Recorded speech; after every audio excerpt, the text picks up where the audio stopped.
Hi friends, welcome to ivy creations. నేను మీ వెంకట శివ. ఈరోజు మరో కొత్త అప్డేట్తో నేను మీ ముందున్నాను. పాపం ప్రతాప్ మూవీ అయితే రిలీజ్ అయింది.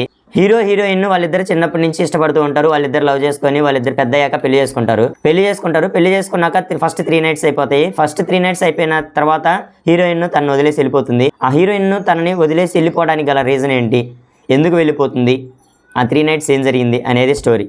ఈ కాన్సెప్ట్ మీదనే సినిమా అంతా నడుస్తూ ఉంటుంది. తిరువురు గారిది కామెడీ స్టాండప్ కామెడీ లాగా నిలబడి కామెడీ చేస్తూ ఉంటాడు. ఆయన కామెడీ టైమింగ్ ఎక్సలెంట్ గా ఉంటుంది. ఆయన సైలెంట్ గా నిలబడి కామెడీ చేసే మనిషి అన్నట్టుగా ఉంటాడు. ఫేస్ సీరియస్ గా పెట్టి ఆయన యాక్షన్ అయితే చాలా బాగుంటుంది. ఈ సినిమాలో మెయిన్ గా స్టోరీ అంతా తిరువురు గారి చుట్టూ, అజయ్ ఘోష్ గారి చుట్టూ, వీళ్ళిద్దరి మధ్యనే నడుస్తూ ఉంటుంది. ఈ సినిమా చూస్తే ఇందులో తిరువురు గారి హీరోనా, అజయ్ ఘోష్ గారి హీరోనా అన్నట్టుగా ఉంటది. అజయ్ ఘోష్ గారిదే ఎక్కువ కామెడీ పండిస్తూ ఉంటాడు. తన దగ్గరే ఎక్కువ సినిమా అంతా స్టోరీ అంతా నడుస్తూ ఉంటుంది.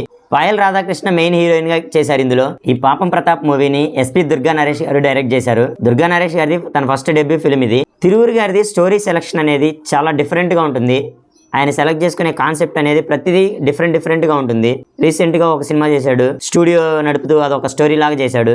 అదొక డిఫరెంట్ స్టోరీ. ఆ సినిమా బాగా హిట్ అయింది, బాగా క్లిక్ అయింది ఆ సినిమా. తను తీసే సినిమాలు చాలా చిన్న అయినా మంచి హిట్లు కొడుతున్నాడు. తిరువురు గారు తీసే ప్రతి సినిమాలో ఆయన కామెడీనే చాలా బాగుంటుంది, చాలా ఇంట్రెస్టింగ్ గా ఉంటుంది.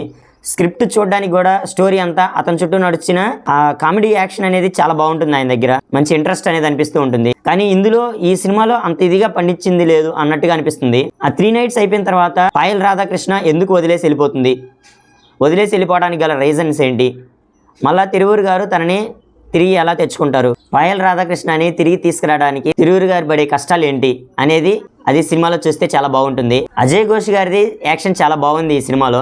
ఆయన ప్రతి సినిమాలో చాలా పెద్ద సినిమాలు తీశాడు. ఆయన చాలా పెద్ద సినిమాలు తీసినా ఆయన ఏదైనా చాలా సింపుల్గా కనిపిస్తూ ఉంటాడు.